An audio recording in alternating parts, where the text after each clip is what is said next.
Hey guys, welcome back to more HOA Karen Reddit stories. Imagine getting a $2,500 HOA fine for not letting the homeowner association president trespass in your house while you are 2,000 miles away on vacation. This HOA president swore she had the right to enter my house at any time, but she was badly mistaken. Let's dive right into the video. So for context, I live in a neighborhood that is generally pretty nice. It's one of those suburban developments built in the early 2000s where all the houses look vaguely similar, the lawns are cut to military precision, and the trash cans have to be hidden from street view by exactly 7 AM on pickup day, or else you get a nasty gram. I knew what I was getting into when I bought the place. I'm a rule follower by nature. I keep my grass green, I don't paint my house neon pink, and I pay my dues on time. I just want to come home from work, play some video games, and then be left alone. Well, the fly in the ointment, however, was the HOA president. Let's call her Madam President. Madam President was a retiree with absolutely zero hobbies outside of patrolling the neighborhood in her white sedan, looking for violations like a shark hunting for blood in the water. She carried a physical clipboard and she measured grass height with a plastic ruler she kept in her glove box. She was the type of person who would fine you for having a non-compliant shade of mulch because cocoa brown is not the same as dark walnut. Strong point. I had largely stayed off her radar for the 3 years I'd lived there, mostly by being boring. I waved when she drove by and I nodded when she lectured me about leaving my garage door open for more than 20 minutes while washing my car, and then I moved on with my life. But then I went on vacation. It was my first real time off in 2 years. I work in logistics, which is high stress, so I had booked a week at a resort in Mexico. I was ready to disconnect. I turned off my work email, put my phone on don't disturb except for emergencies, and planted myself on a beach chair. On the third day, I was halfway through a book and a very cold drink when my Apple Watch buzzed on my wrist. Motion detected at my front door. I ignored it at first, probably a delivery driver I forgot to cancel or a squirrel tripping the sensor. Then it buzzed again, person detected at front door, and again motion detected at front door. I sighed, pulled out my phone, and opened the Ring app, expecting to see a FedEx guy dropping off a package or something, but instead I saw a man in blue coveralls kneeling in front of my door with a massive yellow power drill. Standing over him, pointing at the lock like a field general directing artillery fire, was Madame President, aka the Homeowner Association Karen President. My stomach dropped, the adrenaline hit me so hard my hands started shaking. I tapped the live view button, the audio kicked in, and the sound of the drill grinding against metal blasted through my phone speakers. It was horrible, high-pitched screeching noise. I hit the microphone button. "Hey!" I yelled. "What the hell is going on here?" The drilling stopped immediately. The locksmith, a guy who looked like he just wanted to get paid and go home to a cold beer, jumped about a foot in the air. He looked up at the camera, confused. Madame President, however, did not flinch. She leaned in close to the camera, her face filling the fisheye lens, distorting her features into something truly terrifying. "Oh, you're watching," she said, her voice tinny through the speaker. "Good, maybe you can explain why you haven't responded to my emails." "I am in Mexico," I shouted, getting weird looks from the couple on the beach chairs next to me. "Why is there a man drilling my lock?" "We are conducting an emergency compliance inspection," she stated matter-of-factly, adjusting her glasses. "We suspect unapproved interior renovations are taking place. Also, I knocked but you didn't answer. Per the HOA bylaws, the board has the right to access any unit for inspection to preserve the integrity of the community." "I'm not renovating anything," I said, my voice rising. "I am on vacation, there's nobody home."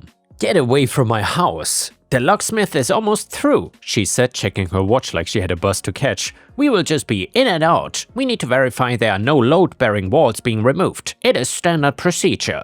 "It is breaking and entering," I screamed. "If you open that door, I'm calling the police." She actually laughed at me. It was a dry and humorless sound. "The police know who I am. I'm the president of the HOA. We have an easement." "Keep drilling," she ordered the locksmith without looking at him. The locksmith looked at the camera, then at her, and he shifted his weight uncomfortably. "Lady, he says he's on vacation. Is this his house?" "I'm the authorized representative of the community," she snapped. "Drill it." "Do not drill that lock," I yelled through the app. "Buddy, look at the camera. If you drill that lock, I'm suing your company into the ground. I do not consent to this. She does not own this property. This is private property." The locksmith pulled the drill back. "Look, lady, I cannot open a door if the owner is screaming at me not to. That's a liability nightmare. I'm not getting involved in a domestic dispute." "You work for me," she hissed at him. "I hired you. I'm paying the invoice." I muted the mic for a second and switched apps to the dialer. I called the non-emergency line from my town back home. I had it saved because of a car break-in a few years back. My heart was hammering against my ribs. I was not relaxing anymore. My vacation was effectively over.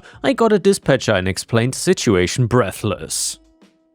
"I have a live video feed of a woman and a locksmith attempting to force entry into my home right now. I'm out of the country. Please send someone over." I switched back to the Ring app. The locksmith was packing up his tools, and Madame President was blocking his path, waving her clipboard around like a weapon. "You are in breach of contract if you leave," she was yelling. "I'm not catching a felony charge for your inspection, lady," the locksmith said, walking towards his van. "Call someone else." She stood on my porch, fuming. She turned back to the camera, fixing her hair. "You're making a massive mistake," she said to the lens. "Denying access to the board carries a fine of $500 per incident. And since I cannot verify the safety of the interior, I'm going to have to deem the property uninhabitable until inspected. I'm fining you for every day I cannot get in." "Get off my porch," I said. "I'm waiting for another locksmith," she said, crossing her arms and planting her feet. "I have all day." 10 minutes later, a squad car rolled up. I watched with immense satisfaction as two officers walked up the driveway. Madame President's demeanor changed instantly. She went from tyrant to victim in 3 seconds flat. She started gesturing at the house and then at her clipboard, trying to show them papers. I couldn't hear everything clearly from the distance, but I saw the officer shake his head. He pointed to the street, she argued, probably trying to cite her bylaws. He cut her off and pointed to the street again, hand on his belt. Cops don't care about HOA rules, they care about trespassing. Finally, she stormed off down the driveway, got into her white sedan, and peeled out. The officer walked up to the door, looked at the mangled lock. The locksmith had done some serious damage before stopping, and then looked at the Ring camera. He gave a little wave and walked away. I didn't sleep the rest of the trip. I spent the next 3 days checking my phone every 5 minutes, terrified she would come back with a crowbar or something. When I finally flew back and took an Uber home, the first thing I saw was a neon orange sticker plastered to my front door. It said, "Violation notice, failure to grant access for emergency inspection, verbal abuse of a board member, and failure to maintain exterior hardware in good condition. Entryway creates an unsightly appearance. Total fines, $2,500. I ripped the sticker off and tried to put my key in the lock. However, it would not go in. The faceplate was chewed up where the drill bit had started to bite before I yelled. There were metal burrs blocking the keyway. Unbelievable. I muttered, I cursed, walked around to the side of the house, and punched my code into the garage keypad to get in. My house was fine, no renovations, just a pile of mail and a stale smell from being closed up for a week. I was exhausted, jet-lagged, and furious. I wanted to go over there and scream at her. I wanted to sue her. And by the way, guys, before we continue, if you would have been in an OP situation here where an HOA Karen tried to trespass/break into your home while you're on vacation, what would you have done? Let me know in the comments, and if you still enjoy these HOA Crazy Karen stories, then please don't forget to like the video, because that would help me tremendously. Thank you so much. OP then further said, I wanted to burn the HOA to the ground, but then I remembered something I read on this subreddit once. Anger is good, but strategy is better.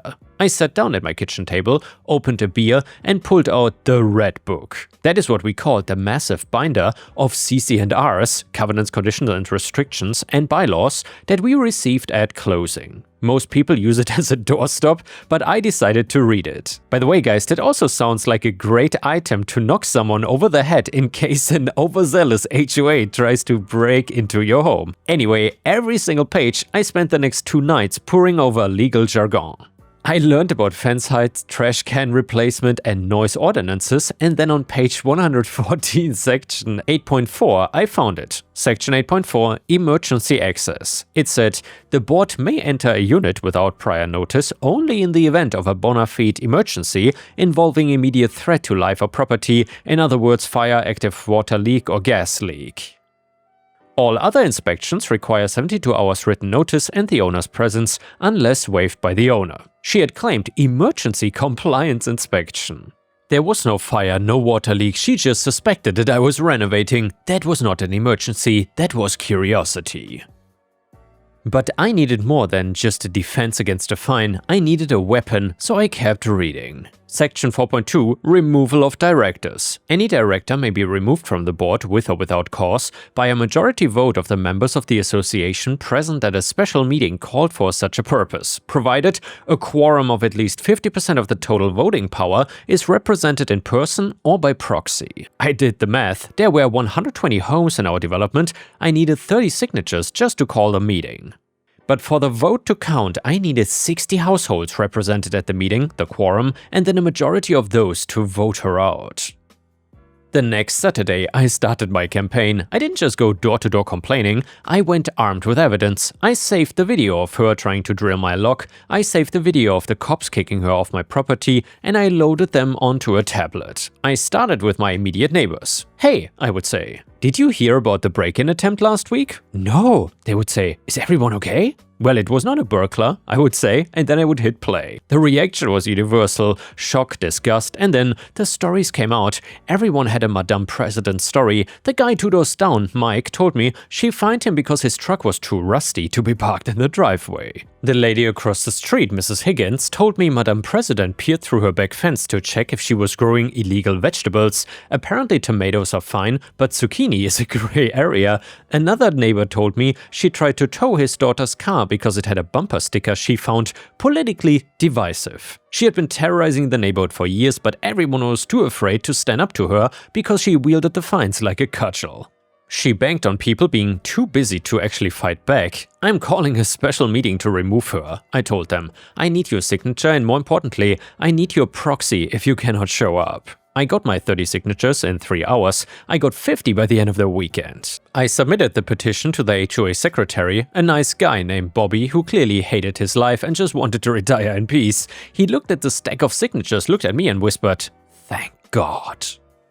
Please actually show up. She bullies everyone, even the other board members. He scheduled a special meeting for 3 weeks later. In the meantime, Madame President went on the offensive. I received 3 more fines in the mail: improper solicitation, going door to door, harassment of the board. Also for unapproved signage, I did not have a sign, and she also sent out a community-wide email blast. It was just unhinged.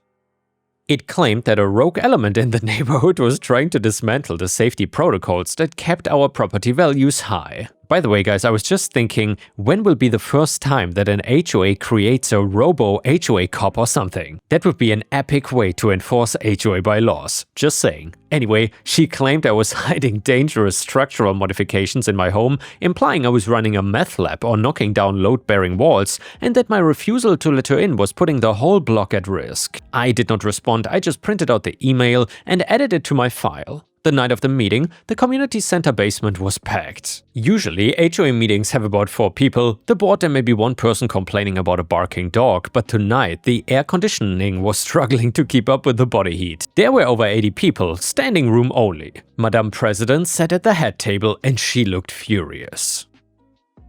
Her face was a tight mask of indignation. She banged her gavel. "Order!" she shouted. "I'm calling this meeting to order. I see a lot of people here who have never attended a meeting before. It's a shame it takes a disruption to get you involved in your own community. We're here to vote," Mike shouted from the back. "We will get to the agenda," she snapped. "But first I need to address the rumors circulating about the board's enforcement actions regarding Unit 42. That is me. She stood up and launched into a speech. It was impressive in a delusional way. She talked about the sacred duty of the HOA, and she talked about how privacy does not supersede the collective good. And by the way, guys, it seems that Karen is a fan of the Soviet Union or something. She would have certainly done well back then. She actually used the phrase, "If you have nothing to hide, you have nothing to fear," and when she finished, she sat down looking smug. She thought she had won. She thought she had scared them. "Now, does the petitioner have anything to say?" I stood up. I didn't shout. I walked to the front of the room. I did not have a speech prepared. I just connected my laptop to the projector the board used for budget presentations. "I don't want to talk much," I said. "I just want to show you what compliance inspection actually looks like." And I played the video. On the big screen, 20 feet wide, everyone watched the locksmith drill my door. They heard the grinding noise and they heard me screaming from Mexico. Then they heard her say it, "I'm the HOA, keep drilling." The room went dead silent. You could hear the hum of the refrigerator in the corner, and then I played the second clip, the police arriving and her arguing with the cop.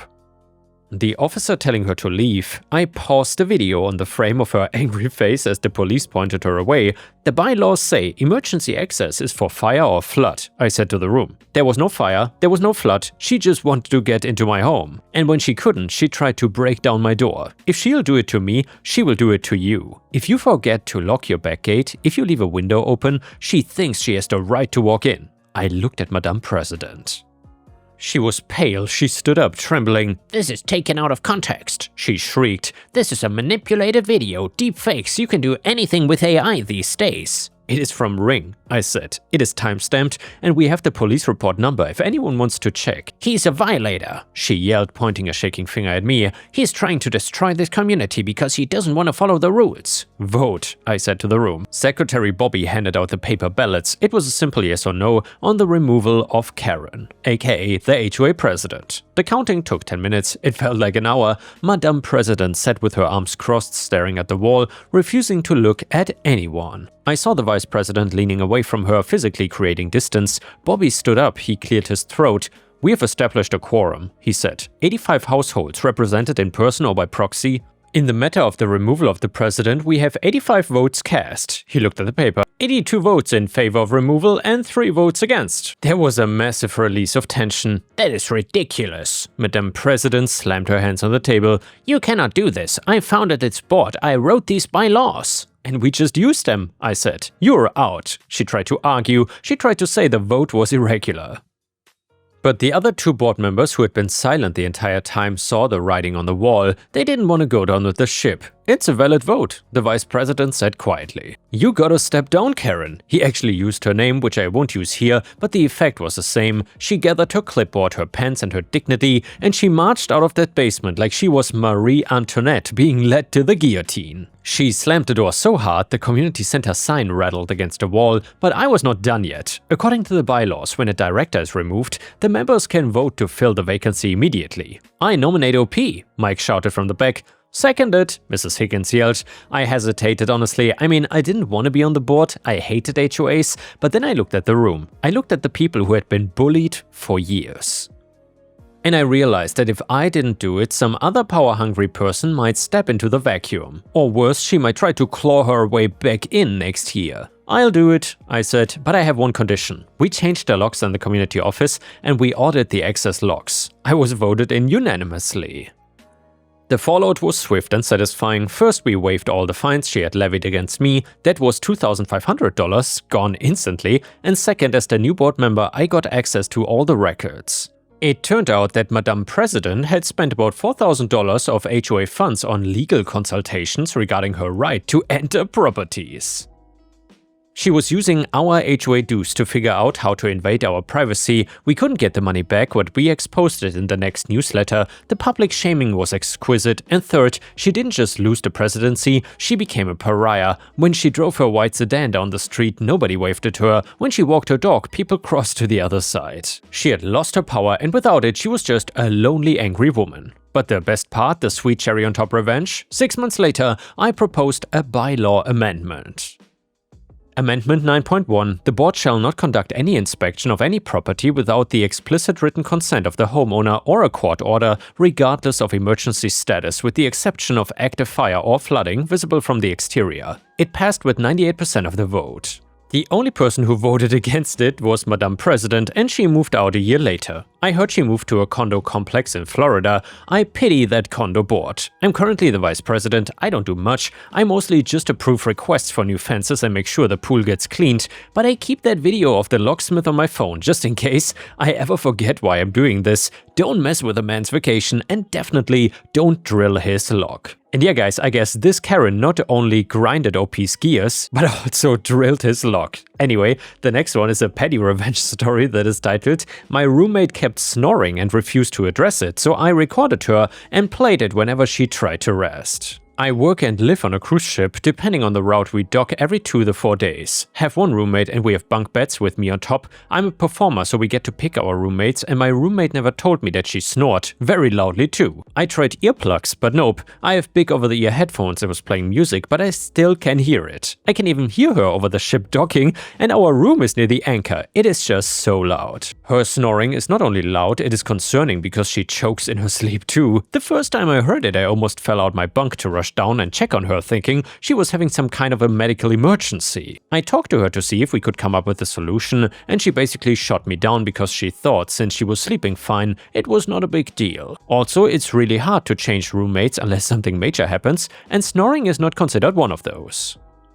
Despite me voicing my lack of sleep, I did my best to live with it, but I was fed up when I got done with a long work day, got up at 9 AM and didn't get officially done with work until 11 PM, and then had to be up at 6 AM again. The snoring only allowed me 2 hours of sleep, so I decided to record her. The next day when I was going to the room for a break, she was there and said that she was gonna take a nap. I was like, okay, and as she laid down, I started playing her snoring. She immediately shot up and looked at me like I was insane. When all I did was stare at her, she asked me to turn it off.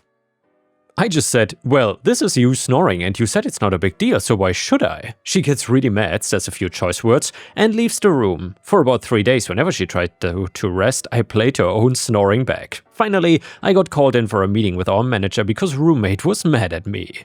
I explained my side of the story because roommate failed to mention that she refused to address her snoring and made it seem like I was just playing loud noises for the heck of it. Roommate is angry that the manager didn't fully take her side and even told her she was being difficult by not trying to address her snoring and brushing off my need for sleep. We ended up getting moved with new roommates though. And now let's move on to the next story. It starts like this. I have lived at this place for 20 years and decided it was time to build a new home. Had the plans drawn up and trotted down to the planning department to get the building permit. When they were approved, I returned to pay the plan check fees. Then I was informed that the county planned to widen the road in front of the house as part of a plan to extend the road to a main artery to the north. They wanted me to give them 15 feet along the 250 feet frontage of my property before they would issue the permit. They knew they had me over a barrel, so I agreed. But wait, there's more. I had to pay the fees to make the transfer to the county. I then left with my approved plans and 15 feet x 250 feet less property and clearly pissed. A year passed, the house got built and we moved in, but I was still pissed, so I came up with the get even plan. The area is relatively flat and drainage is needed to drain excess water on the rare occasions that we get above average rainfall. There's a 125 feet open drainage ditch along the road that feeds into 125 feet of buried drainage pipe, basically the whole 250 feet frontage. I contacted the county and told them that their drainage ditch was clogged with debris and needed to be cleaned out before the rainy season. They agreed to send a crew. Then I told them that their drainage pipe was also clogged and needed to be cleaned out. Again, they said they would take care of it. To their credit though, the county road crew showed up with a backhoe, dump truck and the crew. The ditch was pretty straightforward and soon was cleaned up, but the foreman took one look at the pipe and said it was too far gone and would have to be replaced. Gee, owning property can be a bitch. So they dug it all up, including 2 driveways, installed 120 feet of 18-inch corrugated drain pipe and replaced 2 driveways. I thanked them for being good neighbors, taking good care of their property. And well, the whole project lasted a week, so the cost was not insignificant. Another year goes by and I get a letter from the county. They have changed their mind and won't be extending the road after all and want to give me my property back. Of course I would have to pay all of the fees again. Oh well, I did get a new drain line and newly paved driveways out of the deal. Edit, wow, that sure blew up. I've replied to a few posters with more of the backstory. That's about as far as I'll go. Most of the opinions are just that, opinions. I'm the only one that has the actual documentation, my Pearl Harbor file in case I proceeded with a lawsuit. This has certainly been entertaining. Flame on Redditors. And the next one is a revenge story that is titled, My boyfriend broke my heart, so I slowly ruined his life. So my boyfriend cheated on me and even had the cheek to deny it to me when I had receipts from the girl. So he begged me back and that's when I made the decision to stay but ruin his life. I worked out it'll take me 8 months to save up for a deposit and furnish a new place, so that was how long I was gonna get my revenge. I do something daily to ruin him, some big, some small, but all of them satisfying, and he has no idea. I hide his stuff, I cancel his appointments, I open his parcels, I've stolen cash from his wallet, I often dip his toothbrush in the loo bowl, I burn his dinner, I cook dinners that I know he doesn't like, I told his parents he cheated, I cry about his affair before big commitments, he missed half his friend's wedding consoling me, and I demand to go home early from nights out. I forgot his birthday, I pick shows to watch he will hate, I brought up his cheating at a meal out with my parents, I waking him up in the middle of the night to talk when he's tired, I refuse to pay for things, I forget to wash his uniform or I fail to take it out the washer for when he needs it, and I'm constantly chipping away at his self-esteem. I've been over-friendly with his friends. No regrets, highly recommended. I move next week and I'll be doing it while he is at work, and then I am a ghost. And damn guys, I would say that's almost pro-revenge, props to OP. Thank you for watching, please check out my endless playlist on the left and I will see you again tomorrow.